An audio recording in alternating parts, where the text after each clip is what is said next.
came out. They turned it into like a whole documentary now, but it was called The Pantry Ghost. Oh, yeah. And well, I thought more people knew about it, like when it came out, like when it was happening. And I guess a lot of people didn't, but I don't remember ever hearing about St. Albans back then. No. You know that's what I'm saying? Like, it's been a really long time. Well, that's what I'm saying. I heard about a lot of places. You know, the St. Augustine Lighthouse was early, and Eastern State Penitentiary was early. These were all the things that were brought to me early. But St. Albans, if it did come in early, I don't remember it. It never stuck out to me. But it seems in recent pop culture that it's really starting to become a bigger thing. And it's, I mean, for good reason. It seems like it's got some really good, my voice just cracked like a teenager. It's got some really dark history and some good stories out of it. So I'm glad to see that it's gaining that traction of becoming a place that maybe will always be there. Yeah, I agree. But yeah, that's the history of that place. And I also want to say that those old times boys' schools, I didn't find any cases of it, but I'm sure there was a lot more horrible things going on there. There always was. I'm sure. And I mean, it was very different times when that school was open. It was still bad back then, though. Late 1800s, early 1900s. Yeah. I mean, it was 1870 something, 1990 something. I don't remember. 1892, something like that. But yes, I'm sure things were happening there that were a bit unsavory. Then you got the whole sanatorium part. Sanatorium. It doesn't matter. Say it however you want. There is a right term, but nobody cares. You hear that word, and like none of them are good. None of the ones back then, no. No. I mean, well, they don't call them that now, but yeah, you're right. They, it seemed like torture places, and that was pretty much, it was just like, how much bad things can we do to these people and get away with it? Exactly. Like, for medical purposes. We haven't covered one yet that doesn't have torture. I know. Not one. It's insane. I mean, I will say this is the lighter of the tortors we've covered. It definitely At is. least these ones seem like thought they were helping people. Yeah. It's not like they were hacking them up and boiling them. Well, I mean, hey, Taunton State and Eastern State. I mean, they all did this stuff, so it is what it is. Okay, so now I know you've got some stories, as always. I do, and I'm going to kind of walk through some of the different paranormal things that happen inside these walls. Walking through. It doesn't take a believer to realize this building is more than likely haunted by its past. Broken toys litter the floor. Rusted and old wheelchairs and gurneys rest in the corners beneath grimy, peeling walls. The whole building has a dark, eerie air to it, making any visitor aware they're treading on grounds that are soiled by decades of horror. One of the most paranormally active areas inside modern-day St. Albans is the suicide bathroom. In this bathroom, 4 documented suicides took place. The ghostly activity emanating from this room is said to be more aggressive than any other spot on the property. Visitors say they can feel overwhelmingly oppressive presences of 2 specific women who killed themselves inside the bathroom. Some visitors claim to see full apparitions of suicide victims, floating lights, and many paranormal experts have captured recordings of disembodied voices heard in the small space of the bathroom. One woman claimed to have felt an icy grip of a hand, seemingly coming from nothing, wrap around her arm. Another hotbed of ghostly activity is the sanatorium's sub-basement bowling alley. It is said that an evil entity dwells there, and some have reported seeing a set of red eyes floating in the room. Others claim the ghost of a little girl named Allie still lingers there. It is said she may have been the daughter of one of the hospital's ill patients. Another entity believed to have traveled to St. Albans is none other than Gina Renee Hall, who was murdered near St. Albans in June of 1980. It is said she roams the bowling alley, trying to be seen or heard as well. Of course, the rooms that housed the torturing treatments performed by doctors over all those years will not go without ghostly happenings. The hydrotherapy room and electroshock therapy rooms are where some of the worst sort of treatments were carried out on patients. Inside these rooms, footsteps and disembodied voices are heard constantly.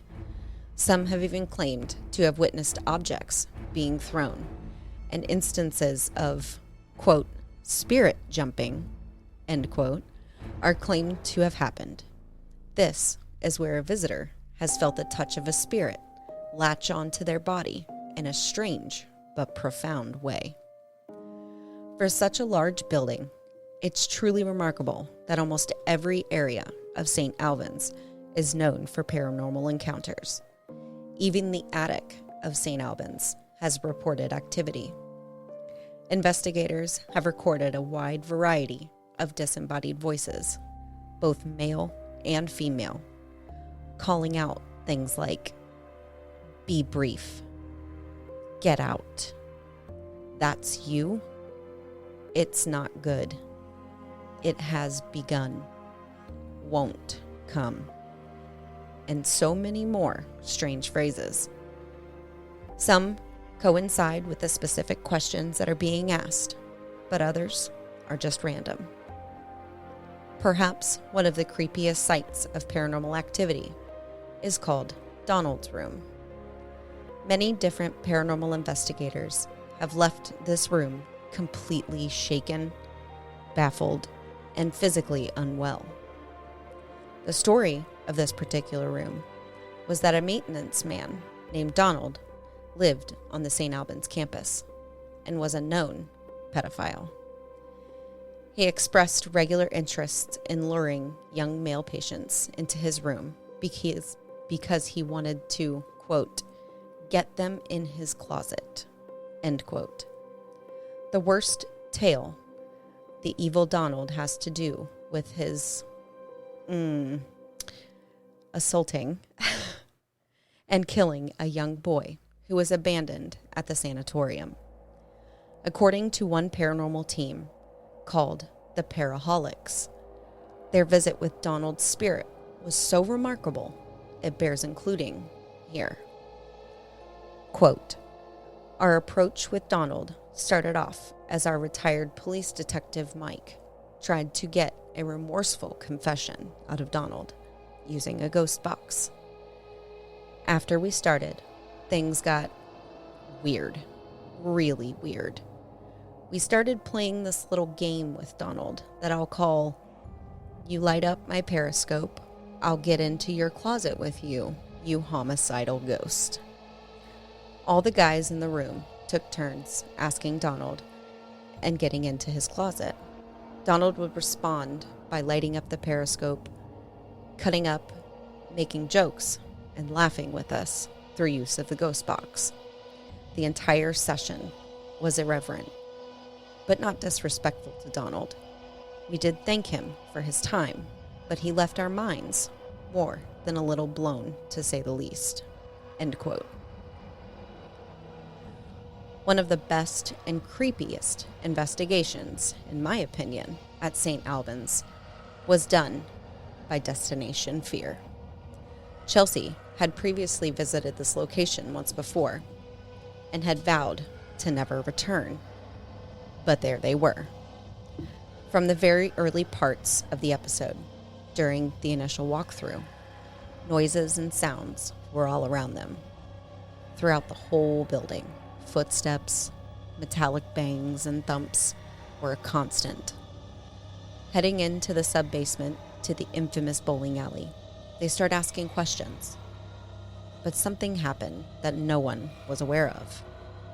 As they were all walking out and heading to the boiler room, Tanner noticed a white and dusty handprint that had been left on the back of Dakota's sweater, seemingly left by no one. Just the sheer size of the handprint was creepy enough. It was massive, much bigger than anyone else's hands that were there. Camera batteries kept dying throughout the night. Dakota's ears were weirdly ringing out of nowhere. He felt very picked on and attacked while in the building and extremely uneasy. Continuing on and splitting up into pairs, Chelsea and Alex head upstairs to the suicide bathroom. Beginning their investigation, they don't really get much. But as Alex says out loud that he doesn't really feel that scared up there, was when things began to happen. Right after he spoke those words, a dragging and loud shuffling sound came from inside the bathroom, scaring the both of them. Meanwhile, down in the basement, and using the Ovulus device, Dakota was asking the spirit very specific questions. Did you touch me? Are you trying to mess with me? And the one word that came across the Ovulus, did. A full response from the spirit when questioned about the handprint was a resounding yes. These are only a few examples of the many paranormal encounters the team had from just this one investigation. If you like the creep factor from old and abandoned sanatoriums with a history, I fully encourage you to watch this episode. And in doing our research for our episode of the podcast, makes everything I've seen and learned about here at St. Albans that much creepier. Yes. I watched that same clip today. Mm-hmm. I did. And I also watched, what was it? The original clip of her she slept in the bowling alley in the Trail to Terror. Trail to Terror. God, I don't know why I'm struggling to remember that. We just watched it. But I remember she was sleeping down there and she was upset because she had for the second night in a row gotten the worst place to sleep. Yep. And right at, I want to say it was at 5:03 a.m. That's really, I just watched this a little while ago. She heard, you could hear what sounded like somebody's feet shuffling. Mm-hmm. And then all of a sudden, like something was like trying to rip open a door and run at her. Ugh. And it was pretty freaky. I remember that. I want to make some honorable mentions here because there are things at this place that didn't make it to either one of our stories. Okay. One is the Goat Man. The Goat Man, who is also supposed to live in that bowling alley. Mm-hmm. I can't remember the name of the YouTube channel, but there is a bigger, it's almost like set up like a TV show. It's the guy who owns the Madison Seminary. But him and his crew went there and had a lot more contact with the Goat Man. Mm-hmm. But another one that I came across, which I thought was very interesting, was what they called Jacob's Room. Yes. And Jacob never existed. Jacob wasn't a real person. Mm-hmm. Nobody knows how it started being called Jacob's Room, but they believe it basically willed this thing into existence. Yes. And there are lots of videos of people having contact with the quote-unquote Jacob. And that's why the toys are all over the floor Yes, throughout exactly. the sanatorium, because they believe that he plays with them, and because it was willed into existence, they give them things to play with. Yeah. Well, I mean, it's the same thing as we talked about in the Sally House. It's the same thing, where people bring stuff and they like offer it to them. But there's a lot more going on at this place than everybody thinks. I mean, that's why I said earlier, like, I wonder if there was more that's happened there than we think. Mm-hmm. Say this Epperly guy who killed Gina, killed many other people and killed him either right there or very close by. Right. Or how many of the boys maybe that were quote unquote lost boys that didn't come back weren't killed there? Or what if they under-recorded the patients dying at the sanatorium? Which has been founded at many other places. Exactly. So I just this is a dark place. Yeah. I mean, anytime we cover a sanitarium, however we say it, from back then, you have to know that the history is dark because of what it was. Yeah. And it wasn't always, I mean, we've covered ones where they were trying to be dark about it, but they weren't always necessarily trying to be, and they thought they were helping the people. But this is a lot of like fear just stuck to the walls, man. Oh, yeah, absolutely. And then death. And then, like, I think a lot of times you come across these stories and looking into whether it be sanatoriums or prisons or what have you, and the, what am I trying to think of? City Hall mysteriously has a fire and all the records disappear. Yeah. No one really knows Yeah, the full story of what happens at a lot of these places. It's just And hard. St. Albans is no